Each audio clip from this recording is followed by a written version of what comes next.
book club.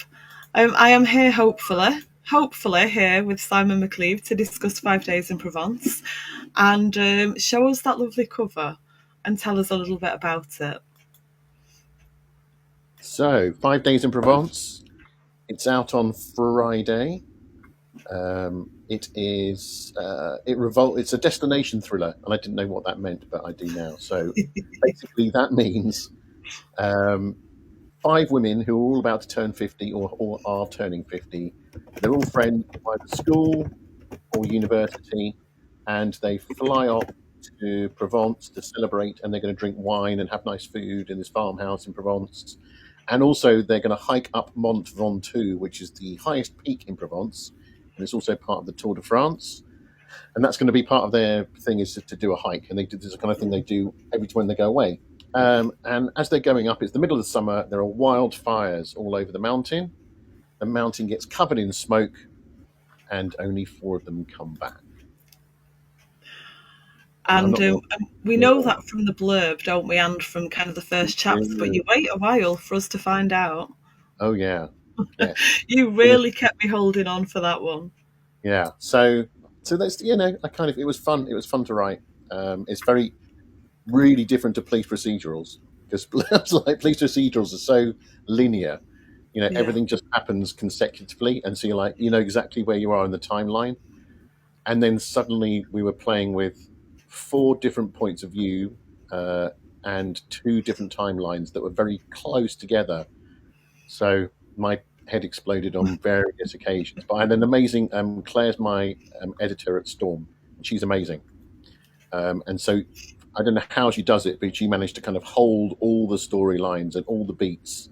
So I'd say, I don't know who knows what at what point now, and he'd kind of come in and save the day, and I'd be going, I don't know how you do this. So huge thanks to her for kind of getting me through it. But I think it's hopefully it's one of the best things I've written, because it's very different, but I enjoyed writing it a lot. It is a bloody brilliant book. It really is. Yeah, I really enjoyed it. The idea, it's not making me want a girls' holiday anytime soon. I can say that. They're not particularly nice, are they?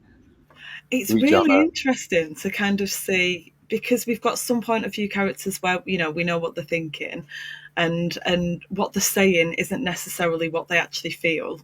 No.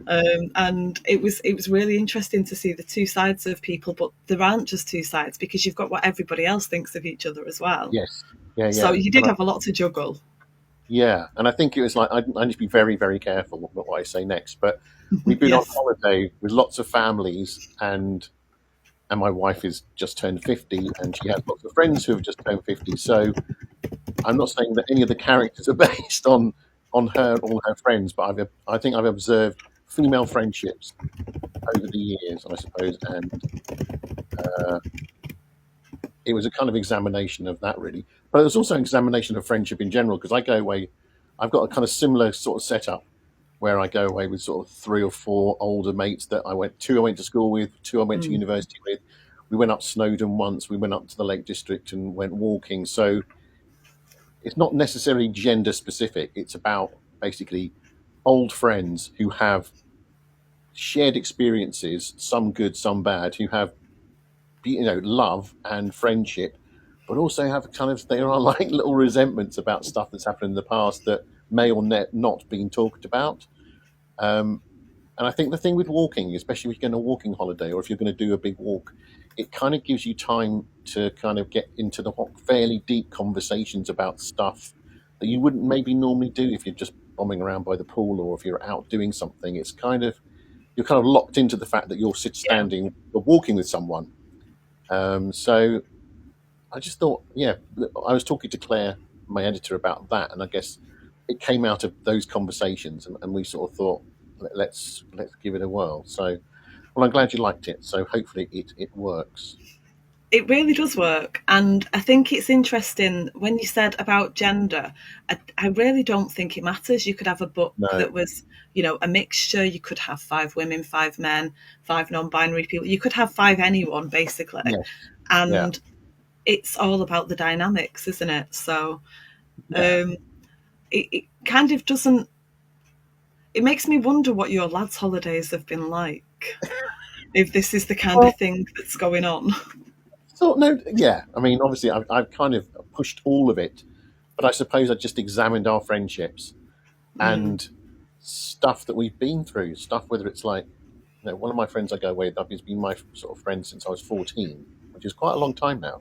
It's 41 years. So, and we kind of, we know each other inside out. But there are little things where you kind of think, yeah, but do you remember when you did that to me and that was not nice? Or I don't know. You kind of have moments which were amazing, but also moments where maybe those like little resentments that build up or never been talked about. And I just think it's fascinating that kind of stuff, especially when you get to my age, which is like 50s, um, and kids are growing up, and it's a specific age, isn't it? I think where stuff happens, where your kids are starting to move out to go to university, and yeah, I don't know. It's a crossroads in your life, I suppose, and you sort of examine stuff in the past and then stuff going forward. So it was just anyway. Hopefully, I think the only thing I always find with any book is that if I'm excited about the idea and it's something I really want to write about, then so far it has been in all my books, then hopefully that comes across on the page. So it does. It comes across the lot of the fun that they have, and the ties that they've got, and the things that they've done to each other, good and bad, all yeah, come across. And yeah, I like the idea of the walking, because it must break down so many barriers. Like you say, it's almost like a locked room in that yes, respect, in that bit, because they're all just in there together. And if you're warm and you're uncomfortable, and you might not even really want to be walking up it, but you're doing it, and it breaks down a lot of barriers. So a lot of resentments come out, and things that are funny come out as well, and all the relationships. It's interesting to watch how they all intersect and how they're all separate in their own ways as well. yeah, and I think the fact that there are sisters obviously throws in that kind of dynamic of sibling rivalry, and that stuff kind of is quite explosive as well at certain Yeah. points, isn't it? So the fact that you've got two sisters, both of whom are friends with all those people, um, but obviously their resentments and their kind of stuff goes right back to when they were born, and so that kind of it's even more kind of maybe it's a little bit rawer having two Mm. siblings there and the stuff that they've been through. So yeah, no, it's good stuff. I mean, I've got a sibling, and I'm not saying that our relationship's like that, but you kind of there's stuff I've drawn upon. Um, that again I can write about, and then some of it's imagination. But yeah, as you said, it's not gender specific. I think Mm. it's about friendship, about long friendships, and long friendships of a certain generation. I'm Generation X, and grew up through the late '80s, '90s. There's kind of a shared experience with that. Yeah. That's very specific to our generation, and I think the current generations will have a very different experience of being in their 50s looking back. Isn't it nice that our kind of teenage years are now historical? I know. It's frightening, isn't it? It's terrifying. It I was really driving. is. I was driving my daughter this morning. She's just about to turn 22, to drop her off at the coach station in Chester with her mate to go to Glastonbury. And then I realised that when I was 23, I went to Glastonbury. My wife was there at aged 18, but I didn't know her then. I didn't meet her for another nearly 10 years. Mm. And that was such a long time ago. It doesn't feel that long ago. And I'm now dropping her off to do exactly the same. And she was looking at all the bands that were playing in 1993, and it was like she hadn't heard of half of them. And I don't know. It was just that kind of, yeah. Time goes very fast, and you kind of suddenly look back and think, God, that was 30 years ago. It's funny. My eldest is 22, and the idea of when she thinks about me and the fact that I would have had her at that age, she, Yeah, she can't fathom, the idea of how different our lives are. yeah, yeah, It's yeah, funny, no, isn't it? Different yeah. generations. Absolutely, it's very different. So I just think that was for me. That was really good to kind of do, and also for me, I think it was probably the most challenging book I've written because, as I said, in terms of timelines and POVs, it's it's very hard. I think I'm not saying it's easy to write a police procedural, but in terms of keeping stuff in your head and plotting and knowing where you are within the story, that's all. You are just on one timeline. So hats off to anyone that writes psychological thrillers with time jumps and stuff day in day out. Because I think, wow, I don't know how they do it, because it's exhausting at points, and it relies on you having a really good editor that can kind of, because there are certain points where you just lose sight of the whole thing. So yeah, no, it's good stuff. And it hasn't been announced yet, but I've just signed a 3-book deal with Storm to do. Congratulations. 3 books. So basically, destination thrillers that, one a year, based around a hotel. Let's say, well, maybe a chain.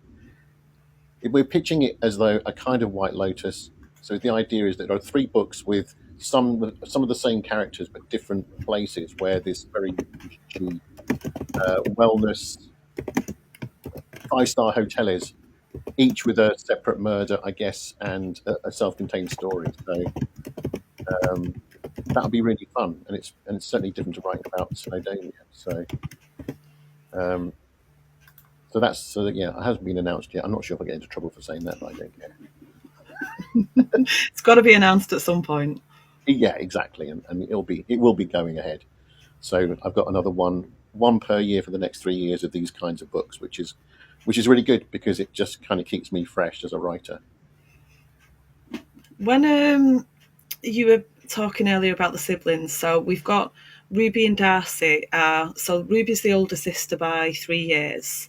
Yeah. So Darcy's 50, Ruby's 53, and the rest of the women, they're on Steph's 50th birthday weekend away, girls' weekend. Yeah. Or women of a certain age, as she says at some point, but doesn't really want to think that. No. What made you decide to put siblings in the mix of the 5 friends? I think some of it is because I think as I grew up, as I was in my 20s, 30s, and 40s, even now, I'm friends with my brother's group of friends, and I've done stuff with them socially, and vice versa. So, like, when we went on stag do's, I would go on their stag do's, but my brother would come on me and my friend's stag do's. So it was kind of like me and him were interchangeable between our social groups, and I just thought it was kind of interesting that happened. And I suppose also I just wanted to. I think the stuff between siblings is incredibly volatile sometimes, and yeah, definitely.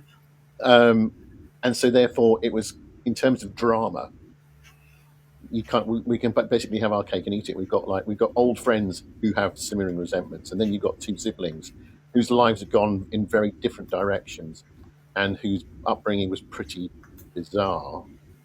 And then they got to explore that within that, but also the stuff they think about each other comes out, because the angrier they get with each other, the more kind of the truth comes out about what they really think of each other, and the lifestyles they've chosen, which are very different. So yeah, Darcy's very kind of like she's the conduit for all the kind of drama in the book, isn't she? And she's a bit of a piece of work. So, but I loved writing for her because she's so sort of damaged and brittle and explosive and smart and manipulative. She's like a really interesting character, because she's so, on the surface, so incredibly cool, and she's an internet influencer, and she posts what she wears, and people, she makes a living out of doing that kind of stuff on Instagram and other sort of social media. So she kind of knows everything. She knows everyone and everything. So she's quite a kind of cool person. And yet underneath it, she's so vulnerable and flawed. It's like, that's just for me, it was just a really interesting character to kind of tackle. Why is she like the way she is? How does that happen? Why does she behave like she does with, like stuff with men that she kind of, it was interesting. I kind of mined that idea that she felt the need to be needed and to be wanted as a woman. And it was like, and that was the fix that she sought, rather than a long-term relationship, or even kind of, it's almost like for her, it was like the thrill of the chase. And yet, when that was over at the end of it, and someone, you end up being with someone, she didn't really want to be with them. She just wanted to know that they wanted to be with her. Which kind of like it's kind of like interesting psychology. Yeah, And I think flawed characters are always by far the most interesting to write about. absolutely. We're all flawed, I mean, well, I don't know. I can't speak for everyone, but I'm I'm definitely flawed. And it's like you kind of think that's what we all are, and um, that's what human beings are like. They're kind of like, and the contradictions in people's character, Mm. um, uber confidence and vulnerability and low self esteem all rolled into one. So yeah, Yeah, yeah, the contradictions, that's one of the things with Darcy, that she's in this unhappy marriage. They don't kind of really have anything to do with each other except for in the public eye. But she's got this husband that she doesn't want, and she's so judgmental about Steph being single. yeah, And and the kind of the prizes that she thinks Steph goes for, and but she thinks she's too picky, and you think she's too picky, but you're in a miserable relationship. It's like it's almost like this two very different sides to her, and it makes it so interesting because she just tries to hide all of her humanity, doesn't she? She pushes it yeah, all down and yeah. just puts this front on. She's fascinating to read. Yeah, it's all on the surface, isn't it? And I think, um, and also she's kind of locked into that marriage because she's a brand, and she's used her family and her sort of semi-famous husband as a brand to basically get people on social media so that she can earn a living by being a social media influencer. So she can't just kind of divorce him, and it's kind of like she'll damage the brand that she's built. So she's kind of locked into this marriage at the beginning to start with, and so she feels trapped. But yeah, you're right. It's kind of like she'll preach to somebody else about what they should do without really turning the Doesn't mirror apply on to her. herself. Complete hypocrite as well, which is fascinating. It really is. And with it being Steph's 50th, you'd kind of think she'd be maybe the centre of attention a little bit. But No, there's so much drama around her. And Abby, who's another one of the women, is so taken with Darcy, who is her best friend. They're like, two of the best friends in the group. And it's really interesting to see the two sides of Abby, the one that really wants Darcy's approval. And then she's more quiet and thoughtful at other times. And it's like she doesn't quite know who she is herself, but she can't help herself. yeah, yeah, no, it's absolutely. She's drawn to Darcy and all the kind of the glamour that goes with being an internet influencer and being an it person in London, and she kind of wants that, and she also allows Darcy to sort of treat her badly, and sort of I think sometimes she talks down to Abby and uses her and manipulates her within that friendship. There's a real power imbalance between them, and then when you get Abby on her own, she kind of changes, and she becomes a little bit more out of her shell, but she also becomes slightly more authentic about what she really wants and what she really thinks. Mm. And yet she's almost too frightened to kind of express those views in front of Darcy in case she offends her or says the wrong thing, and she kind of toes the line with Darcy. So yeah, there's two kind of sides to her, and again, contradictions in character, Mm. and again, sort of flawed in in that way. Which, again, a sort of interesting character to kind of throw into the mix. It's funny. And so, Sorry, go on. and I was going to say, it's just some of that stuff. Some of that stuff was kind of pre-planned, and then some of that stuff comes out in the writing. So, did like 5 drafts. So, certainly, with kind of Abby's character, Darcy was I kind of had a really clear idea of who Darcy was, and Steph actually, and yet someone like Abby was kind of much more. Let's discover who she is by writing the first draft. Go back and give it and then she evolved over 5 drafts, become that dual personality that sort of it came out in the writing as we went through it again and again. So it was interesting, kind of a sort of process of discovery with her. Yeah. I like the idea that you had a clue about some of the characters going in, but there were still some mysteries for you. Does that keep it kind of a bit exciting for you as well as you write? Not really being sure how somebody's going to fit, but knowing that they're going to be, they're going to be part of the story. Oh yeah, yeah. No, that's. I think it's like writing for me. Writing any book, writing this book or writing any book is always part planning and part discovery.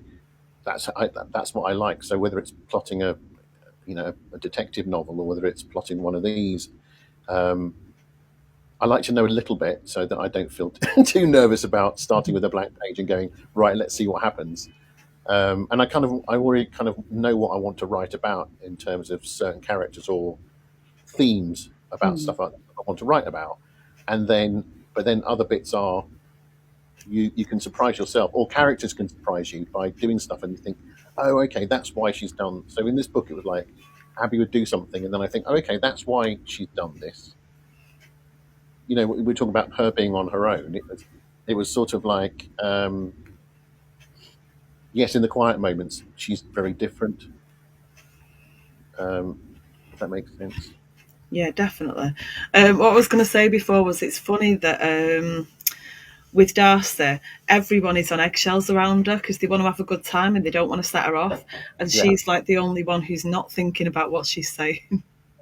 Yes. Could have Well, that is easily all kind of ganged up on her, couldn't they? And just said, you just stop it. But she wouldn't have listened. no, no. That's a very good point. Yeah, everyone. Yeah, everyone. They're either like Abby, who sort of wants Darcy's affirmation and friendship, or it's more like her sister Ruby going, "Oh Jesus, I don't want to say anything. I just know she's going to go off like a bottle of pop. Let's not ruin the weekend by just aggravating her or winding her up." And yeah, and you're right. And then Darcy just goes wades in because she has like very little self knowledge, or I mean, she's so self absorbed that she just wades in and says whatever she thinks because she doesn't really care what kind of trouble she causes. She finds it very hard to think about how other people feel or think, or other people's feelings. I think she finds it very difficult to kind of be concerned with them, I think. She's definitely interesting. And obviously, it's Steph that's organised this whole trip. So you've got very different, strong personalities, and they are quite different in their own, strong in their own ways. So she's really good at organising things, and I'm not sure that the idea though of organising a flight and an airport with alcohol before a 2-hour car journey to the villa. It's great to read it. All of them stuck in the car, and at one point, Steph's driving, everyone else is asleep, someone's snoring. Yeah. Kind of arriving at the villa and all going in. I like the idea of all having separate bedrooms with their own ensuites, but it might have been a good idea to chuck a couple in as well. Yeah. They might have actually all killed each other though if they had to share bedrooms. Having more fun. Yeah, because like Steph, I don't know why I just had a clear idea of Steph, and she's like very controlling, doesn't let her guard down. She likes to be in control. She likes to be very organized, kind of slightly obsessive, and sort of, she's a bit of a neat freak, and just that kind of. She wouldn't let anyone drive the car from the airport. It would have to be her. She doesn't want someone else to kind of drive it because then she would worry about their driving. So at least she wants to be in control of that, and she wants to be the kind of in control of the cooking and in control of the group. And she likes to plan and book and make sure that everything is perfect. She wants everyone to have a great time, and that puts her under a huge amount of pressure. And it's kind of her birthday, so but it's almost like she kind of gets a kick out of her friends going, "Oh my God, this is what an amazing weekend you've booked. You've done such a great job." And also, she loves the affirmation she gets from cooking, from her friends. And of course, she's single as well, so she's kind of got she has a different kind of perspectives on life, I suppose, than the others. But yeah, she was a really clear character in my mind when I first started the book. You were saying that this is your second book with Claire, so Yeah. you're writing a new genre that you've not done before, and you've got a new editor that you're working with. That's a lot of change in one go.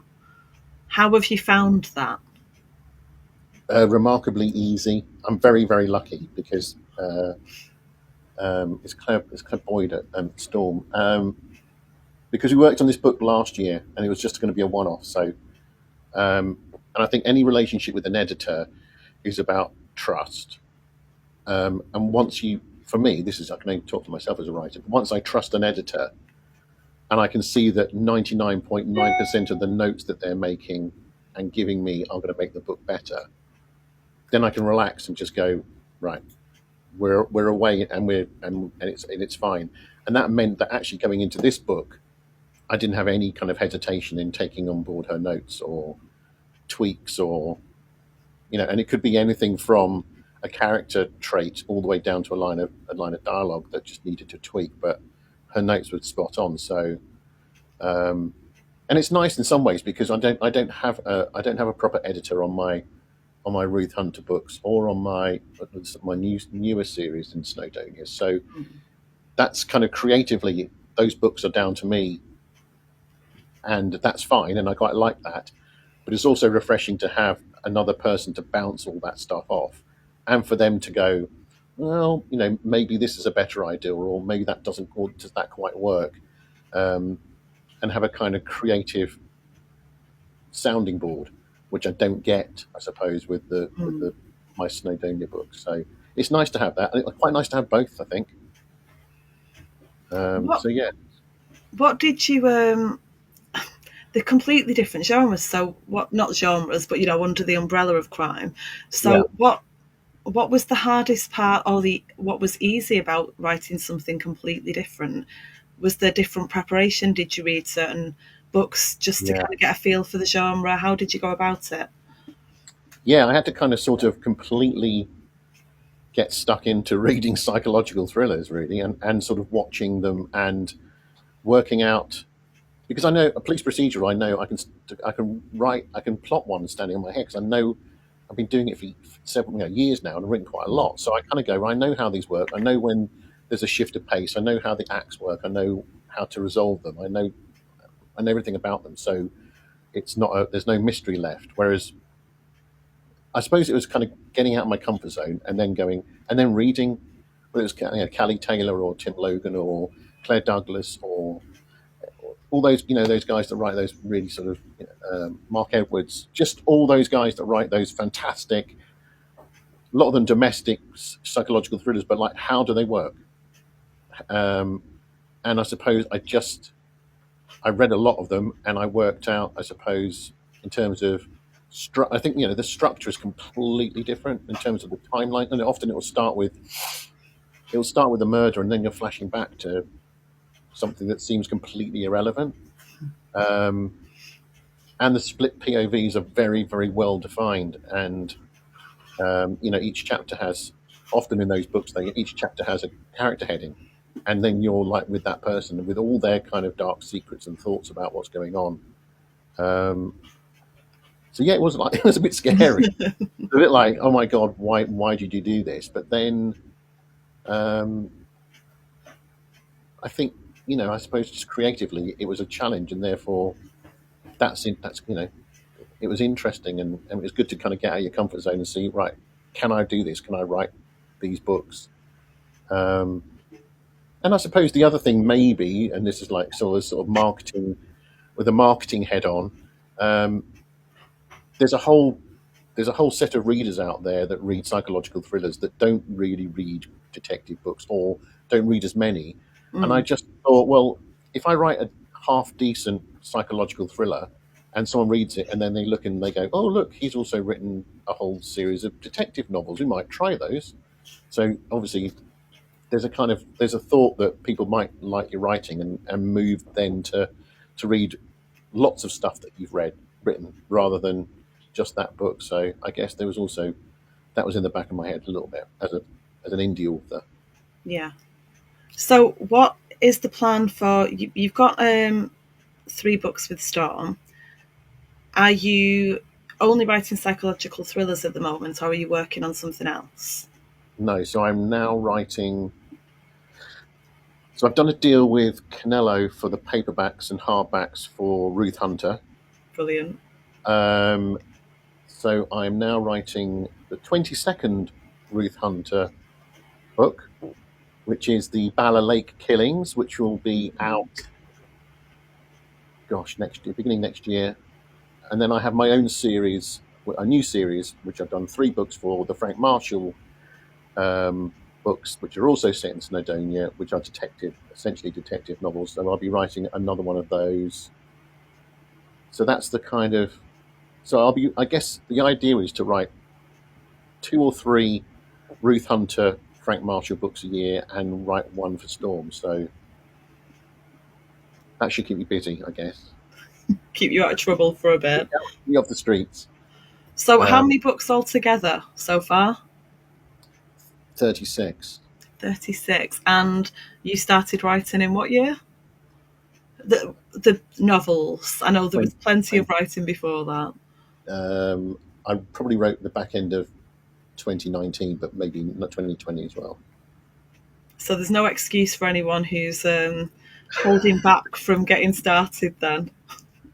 No, I'm not sure how to write that fast, but anyway, I don't. Maybe I shouldn't think about it too much. And I might. No, don't think about it. If it's not broken. No, exactly. Just keep doing it. Yeah, absolutely. Yeah, and I suppose the thing with the Ruth Hunter books is that people keep buying them, and people keep saying, "Don't ever stop writing." And if I go to an event, then people are going, "Please don't ever stop writing the Ruth Hunter books." So I just go, and each time I write one, in my head I have another idea in my head what they can do, something complete, and hopefully something completely different that hasn't been done before in the series. So while that's all going on, yeah, I'll keep writing it. And the TV series looks like now it's happening. It's kind of more definite than it was the last time we spoke. So I can't remember what we said last time. But anyway, since then, it's now going to be called Snowdonia. There is now a pilot script.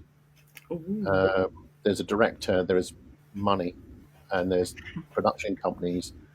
And they've been to see, in the last month or so it's all starting to happen now, they've been to see Paramount and Netflix, ITV, KTV, and BBC. So it just needs, everything's in place now. It just needs one of those broadcasters go, right, okay, go make it for us. So we'll see. But Helen Rayner wrote the script, and she wrote on Call the Midwife and Mr. Selfridge. And she's a brilliant writer, and the script she's written is absolutely brilliant. And I think she's really captured the essence of the books and the characters. So I was very happy with that. It's obviously incredibly scary reading it because if it wasn't very good, there was nothing I could do about it. That's one way of looking at it. But there really wasn't, because it's optioned and it's TV land, and they'll just go, well, sorry, but we think it's good, so tough. But we don't have to worry about that because it's a really great script.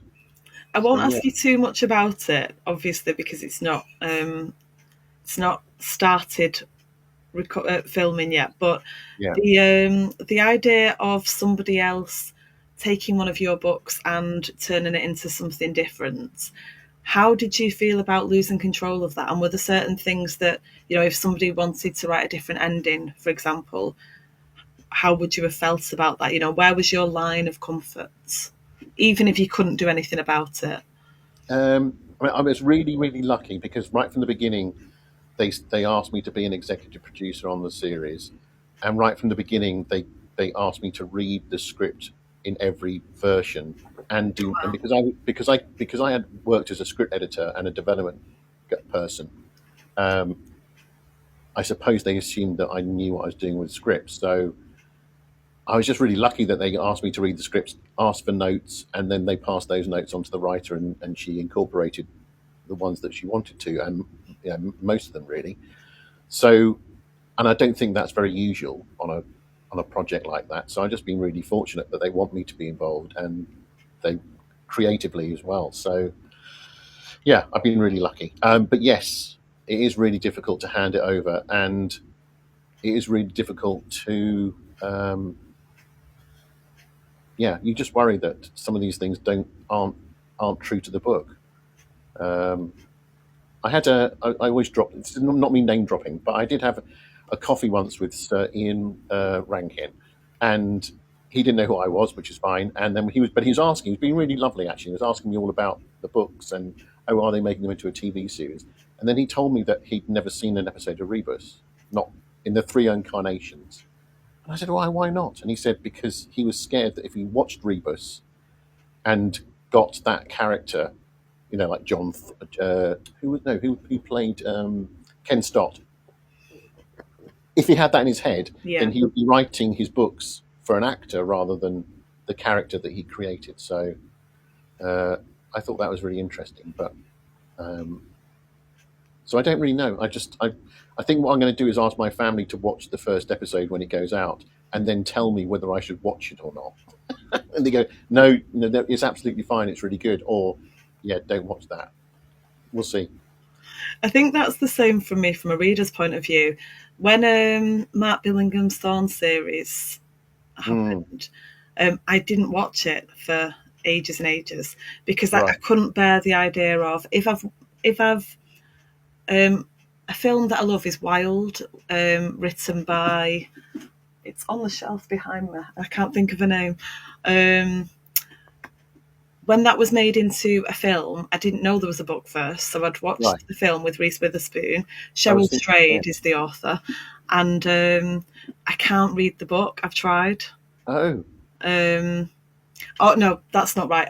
I couldn't for a long time. I couldn't watch the film so that I could eventually read the book because it was the wrong way around for me. But then I accidentally watched, I think it was Into the Dark, which is one of Mark Billingham's, and and then after that I was like, no, I'm fine, because David Morrissey isn't how I see Thorn in my head, but I don't really see him. Right. So it was an interesting thing. Yeah, it wasn't a clash like I thought it'd be, but it doesn't usually work the other way around, which is bizarre. I suppose the other thing is that, because I went to an event last week where someone said, don't you think you sold your soul to the devil by allowing your books to be optioned? I was like, not quite sure that it seems quite an extreme way of putting it. I went, I think it would be very odd, or my agent would certainly find it very odd, if a really well-known production company says, hey, we're going to make these books into a TV series. They're going to be brilliant. We love them. And you went, no, because you might mess it up, so I'm not going to let you option them. I mean, I'm guessing you could do that, but it would seem a strange decision to keep hold of the control and go, I don't want these ever to be made into television. So seems a bit counterproductive. Yeah, and again with my sort of indie head on, it'd be quite good for sales of my books if it gets made into a TV series.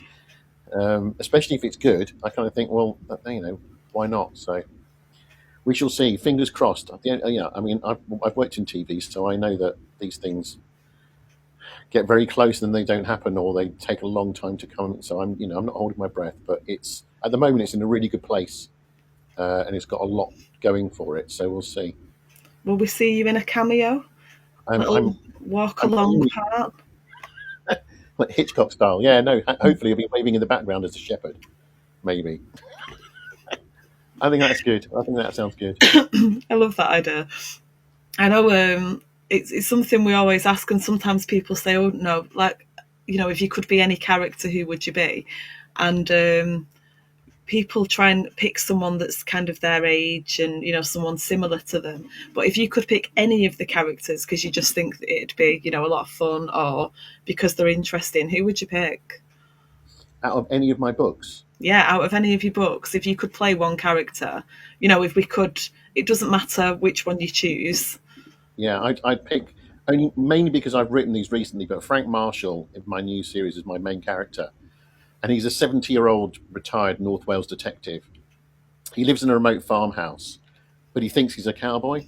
So he's got a pickup truck and a shotgun and a big dog and a horse, and he listens to country and western music, and he kind of wants to be Clint Eastwood. And he really likes the fact that now that he's not a police officer because he's retired, he can go and kick down doors and threaten people with a gun and generally be really badly behaved. Not badly behaved. He can push the boundaries of the law because he's now not accountable. And I just really like him as a character because he was so different to writing for Ruth Hunter. And he's fun. He's fun, but he's also kind of like, he's very strong. And I really like him at the moment. Right. He's got a really good sense of humor.